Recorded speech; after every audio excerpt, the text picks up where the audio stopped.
La vida de Abraham es presentada al comienzo de la Biblia. Pero, ¿quién escribió la historia de este personaje? Bueno, la historia del patriarca Abraham, según el registro bíblico también, fue escrita por Moisés.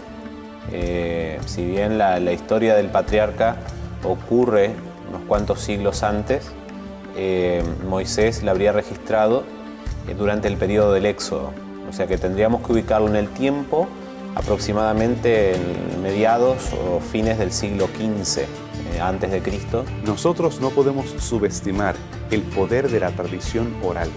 La tradición oral tiene una herencia rica en los pueblos del antiguo cercano oriente, los países de lo que compone el continente africano, y pasan de boca en boca de forma fiel a través del tiempo.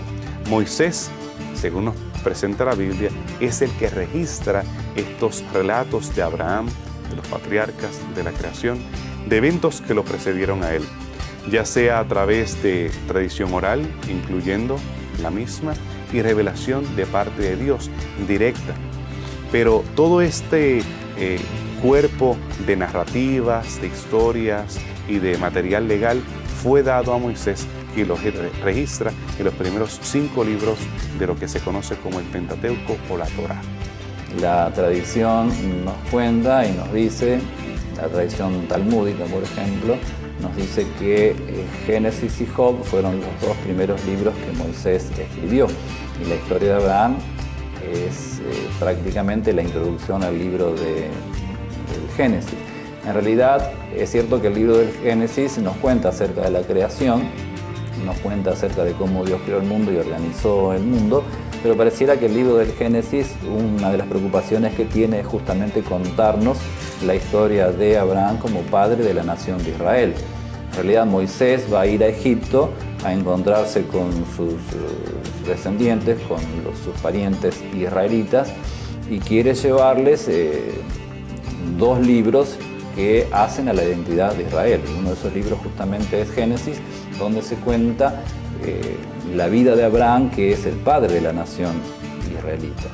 Así que en ese contexto histórico es hermoso pensar cómo Moisés escribió la historia de Abraham, que quedó registrada en el libro de Génesis y que en forma directa se la entregó a la nación de Israel que vivía en ese tiempo en Egipto.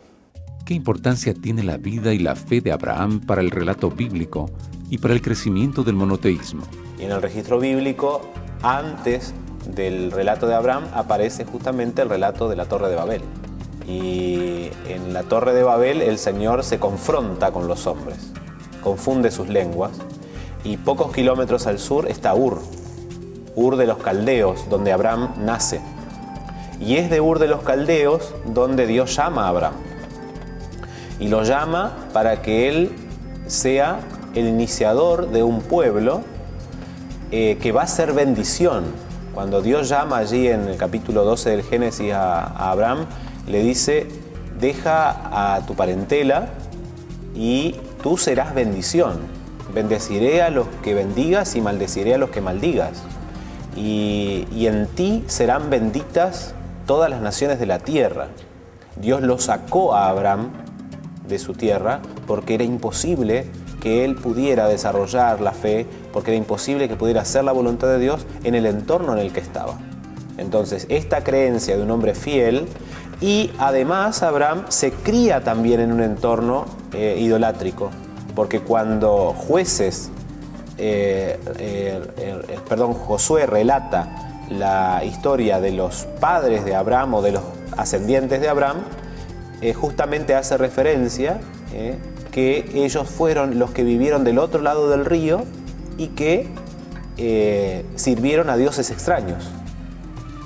Y Taré, su papá, posiblemente haya sido un hombre que, si bien había recibido de parte de Dios la verdad, él estaba confundido con la idolatría, y entonces es necesario inclusive que Abraham deje a su familia y se vaya a ser un peregrino para que Dios pudiera moldear su carácter y su fe con el propósito que el Señor tenía. Más adelante se mudan desde Ur de los Caldeos hasta Harán, al norte, y después él desciende hacia Canaán.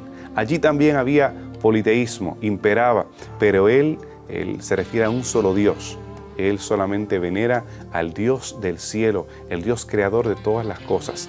Abraham establece una forma de religión, establece una forma de oración que después sus descendientes seguirían a través de las revelaciones sucesivas que recibiera Moisés y los profetas, una forma de culto y una forma de oración que corresponde al Dios verdadero, al Dios de la Biblia. Y más adelante el yavismo, el judaísmo y el cristianismo preservan la tradición de que solamente hay un Dios verdadero. Y dice así el versículo más importante del monoteísmo: Shema Israel, Adonai Eloheinu, Adonai Echad. Escucha Israel, Dios es tu Dios uno. Dios es uno. Esa declaración resume la esencia de que Dios es único y no hay más dioses más que Él. La relevancia histórica de Abraham tiene mucho que ver con la fe de los judíos, por ser ellos la carne y la sangre de Abraham, pero tiene también mucho que ver con la fe de los cristianos, por cuanto nosotros estamos adheridos a la fe de Abraham justamente a través de Jesucristo. Para algunos historiadores, arqueólogos y ciencias afines consideran que los procesos que permitieron al hombre llegar a tener una religión fueron variados. Algunos son contrapuestos o incluso inversos. Por ejemplo, algunos sostienen que hubo creencias inicialmente fetichistas, animistas, politeístas, que fueron evolucionando después haciendo una jerarquización de dioses, hasta que finalmente en la evolución normal del razonamiento humano se llegó a la conciencia de que, digamos, habría un solo Dios y ese que hay que adorar. La oposición opuesta sería al revés, es decir, hubo una creencia en un solo Dios que después fue derivando en creencias de la existencia de otros dioses superiores o inferiores, y finalmente se degeneró en el fetichismo, el animismo y el politeísmo. Pero el relato bíblico nos dice que es diferente. No es por el razonamiento humano que el hombre llega a ser monoteísta, sino por revelación de Dios. Es un Dios personal que se revela y dice que existe y desea relacionarse con el ser humano. Y entonces en esta relación de fe es como surge el monoteísmo que se menciona en la Biblia. A partir del episodio vivido por Abraham en el monte Moria, ¿qué relación se establece entre este evento y el origen del cristianismo? La Biblia tiene unidad de pensamiento, un hilo que va a través de las Escrituras desde el Génesis hasta el Apocalipsis. Y precisamente el pacto que hizo Dios, que hizo Yahvé en Génesis 3:15, comprometiéndose a redimir al mundo caído, fue que Él iba a proveer, Él mismo iba a proveer un sacrificio a favor de la humanidad. Más adelante, cuando en el libro de Génesis, el capítulo 15, Dios hace un pacto con Abraham, el patriarca tiene que cortar animales, cortarlos ceremonialmente y ponerlos para hacer un berit, un pacto con su deidad. Él se compromete que si él no cumple con el pacto, con ese berit, él va a sufrir las consecuencias, él va a morir.